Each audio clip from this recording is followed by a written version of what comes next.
Okay, so ayan po, magandang araw po sa inyong lahat. Muli, mga madam sir, mga boss, mga lods, mga lodi. So another property ulit ang ipapakita po namin. Dito pa rin po sa bayan po ng Gimba, Nueva Ecija, ngayong araw po na ito.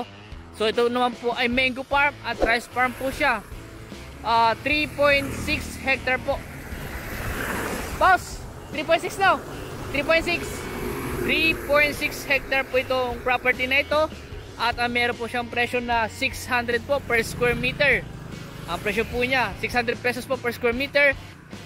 Ito po ay title property, dalawa po ang titulo.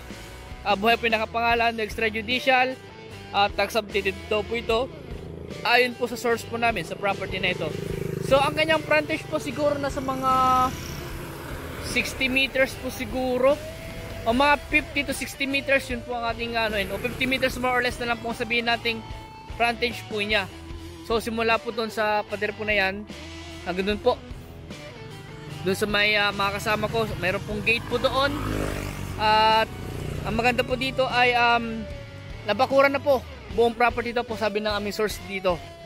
So ayan, may bakod na po siya. Concrete post tsaka naka hog wire o barbed wire. O hog wire. Barbed wire po pala yung kanyang ano. So nakaalong siya, nakaalong highway.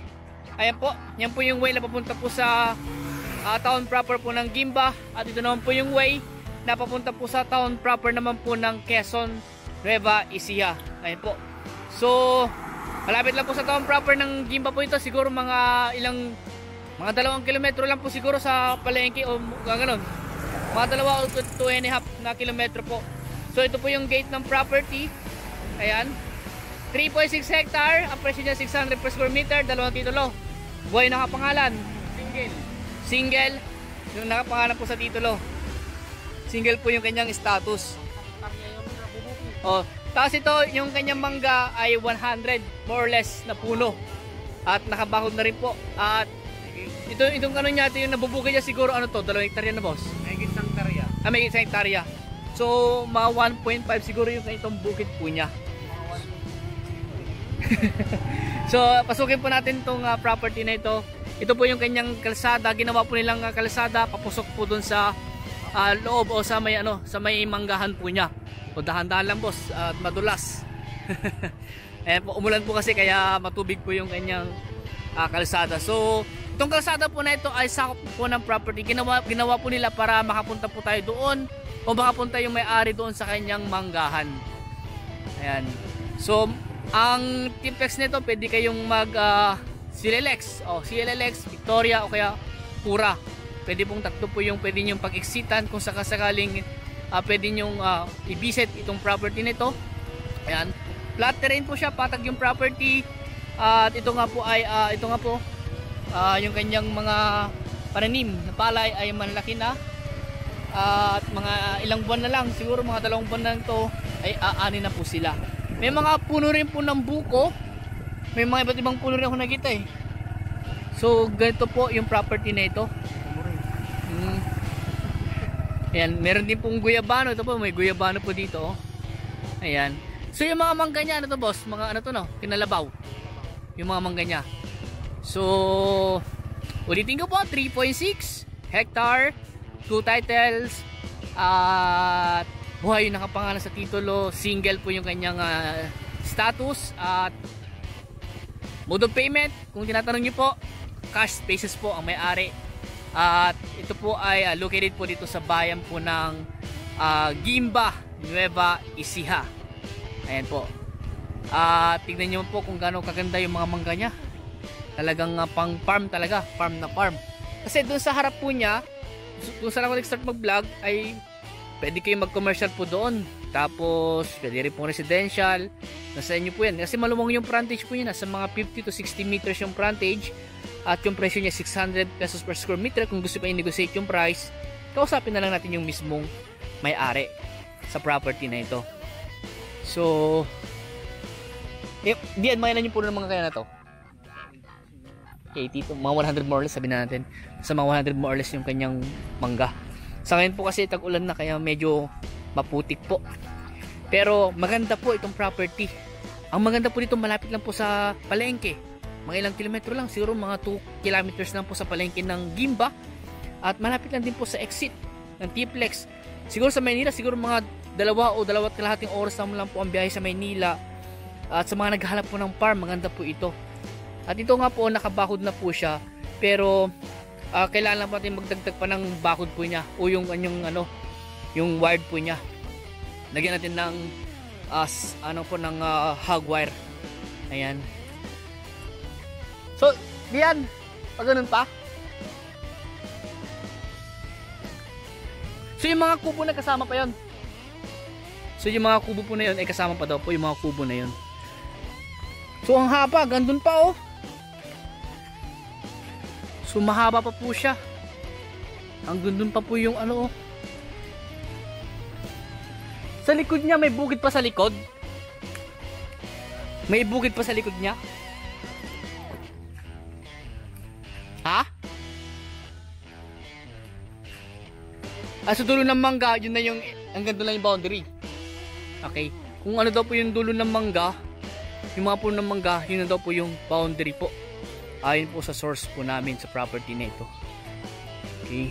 So, ang ganda. Tapos, may sariling kalsada papasok dito sa area, sa loob ng mangga. At, yung nga po kalsada niya ay, yung kalsada south ng property yan, south ng property. So may deep well na po siya Ayun po yung deep well. Tapos may nawasa masan May nawasa dun sa highway. May line of. May line Oo. So yung mga bukid dun hindi nakasama yun. Hindi nakasama. Okay. So maganda po dito mag-alaga ng mga kambing din. May mga alaga silang kambing Ayan, may aso pa. Baka may habulin tayo. So maganda po, patag po siya. At ayun maluwak nga. Tsaka yung mga mangga niya, talagang naka-harvest lang nila.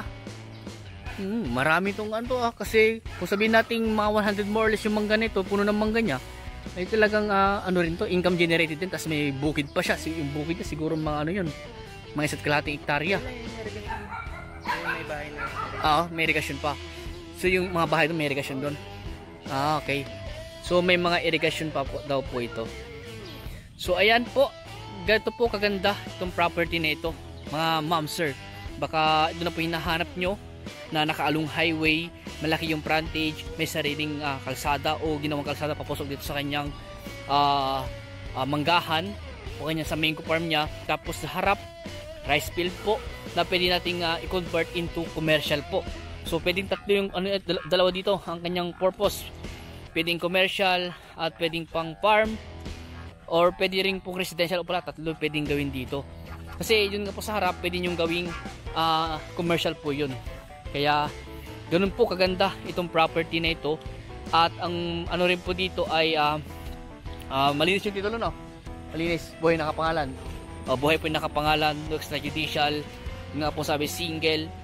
At kasama kasi namin yung aming source sa property na ito. Kung ano po yung sinabi po nilang source o kung ano sinabi ng source po namin na detalye ng property na ito, yun po ang sasabihin po namin sa inyo. Kaya at least po ay naipakita po namin sa inyo itong property na ito. Kung mag-viewing po kayo, mag-schedule lang po kayo para masamahan po namin kayo. So yun nga. Nakabakod na. So may mga part lang na ayos natin yung bakod. Pero at least ito may bakod na siya. I-repair na lang yung ibang part o kaya magdadagdag na lang tayo ng wire kung sakali. Kami naman po kasi nangongontrata rin po kami ng bakod. So ang kagandahan po kasi nito, ang bakod po nila concrete post, tapos mayroong mga ilang patong ng ng barbed wire, 3 patong. So dagdagan na lang po natin ito ng hog wire para at least po ay kung mag-alaga man po kayo ng mga kambing o mga hayop ay hindi po sila makakawala o makakapunta sa kabilang property. Pero kung pong manok ay talaga makakapunta rin sa kabilang property, sililipat o kayo uwan sa butas ng hog wire. Pero may mga naman po, pwede naman sigurong cyclone, pero mas mahal nga lang po yung cyclone kaysa sa hog wire po. Ayun, tinamaan natin manok. So maganda, may bukid na, may manggahan na pwede rin gawing commercial yung harap, mahaba, maluwang yung frontage, malapit lang sa palengke. malapit lang din sa exit, sa T-Plex. Malapit din po ito sa mga school, malapit din po ito sa mga simbahan, gayon din po sa hospital, at malapit sa Jollibee, Mang Rizal. Malapit lang po itong property na ito. So malapit po sa lahat. Mga sabi ko, mga 2 kilometers lang eh. Yan. Yan. So kung may katanungan po kayo regarding po sa property na ito, ay tawag lang po kayo sa akin. At kung gusto niyo i-visit itong property na to ng personal, mag-schedule lang po kayo para masamahan ko po kayo. So hanggang dito po muna, at maraming salamat po sa inyo lahat, at God bless po.